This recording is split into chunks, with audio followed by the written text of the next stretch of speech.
Alors bonjour, Étienne Clermont, professeur de comptabilité financière à l'UQTR, et vous êtes ici pour une capsule sur la question suivante, ou je devrais dire la mise en situation. L'entité achète un placement en action, elle achète des actions d'une autre société. OK? Quelle norme détermine la méthode comptable qui va être utilisée pour la comptabilisation de ces actions-là? Ce que j'ai fait ici, c'est un schéma assez simple, autant en IFRS qu'en NCECF, pour vous permettre de déterminer la méthode comptable que vous allez vouloir utiliser. Donc, vous avez les IFRS, les NCECF. Avant même, quand vous savez dans quel référentiel vous êtes, avant même de savoir, si on veut, quelle norme on va appliquer, il faut commencer par se poser la question, mais quel type de placement on a?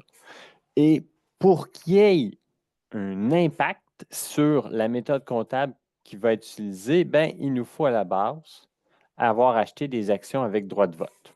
Les actions ordinaires, c'est généralement le cas.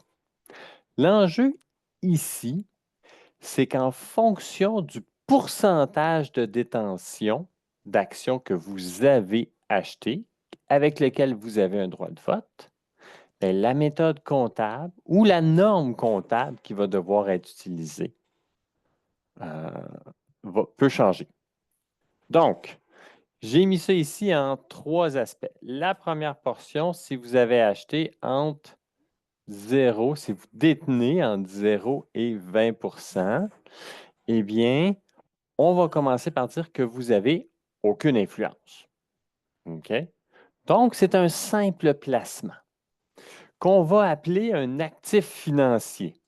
Si votre placement en action est un actif financier, parce que ça répond à la définition d'un actif financier, bien, il y a une norme pour ça. En IFRS, c'est l'IFRS 9, puis comme vous pouvez voir, bien, il y a plusieurs possibilités de méthodes comptables. Là, après ça, il faut aller analyser la situation, le contexte. Si vous êtes en NCECF, c'est le chapitre sur les instruments financiers aussi. Et comme vous pouvez voir, il y a plusieurs méthodes comptables.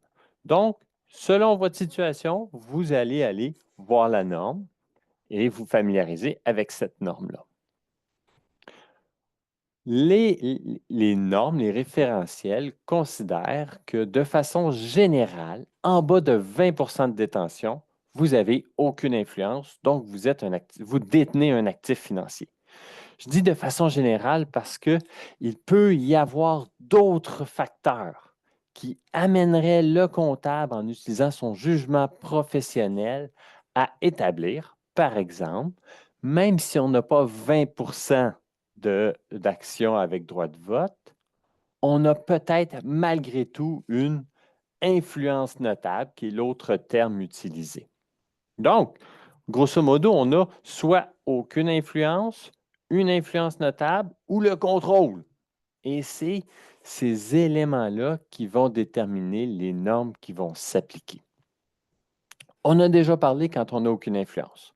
Voyons ce qui se passe quand on a une influence notable. Ça veut dire qu'on ne contrôle pas, mais on est capable d'affecter les résultats. Donc, la méthode comptable ne sera plus comme si on avait un simple placement, mais plutôt comme si on participait aux résultats de la société grâce à notre influence.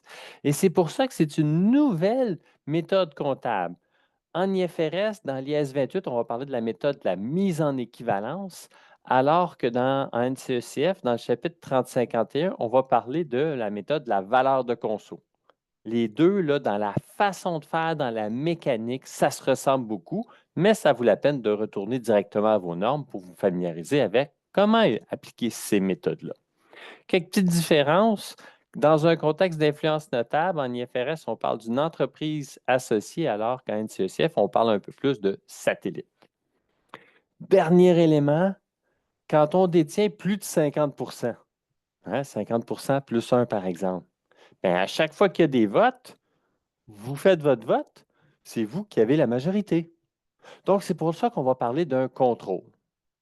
encore une fois, il peut y avoir d'autres facteurs, mais le fait d'avoir plus que 50 des droits de vote est un bon indicateur que vous contrôlez.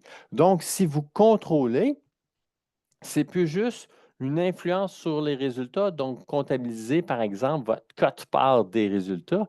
Vous comptabilisez l'ensemble des résultats de la société, ce qu'on va appeler la consolidation. Et voyez que dans les deux cas, c'est la méthode préconisée.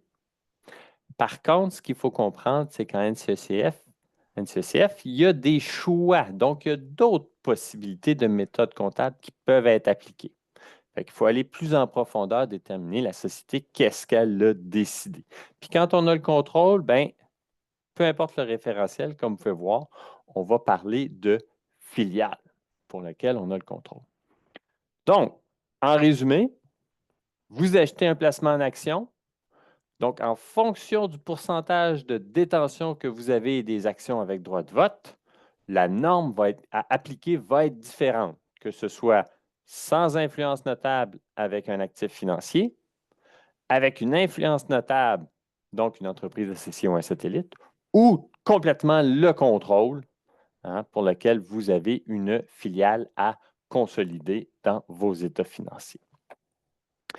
Gardez en tête qu'il faut toujours aller dans le détail pour s'assurer de bien comprendre la situation et je vais toujours vous inviter à retourner aux normes pour vous familiariser avec ces différentes méthodes comptables-là qui n'étaient pas le but de cette capsule. Merci.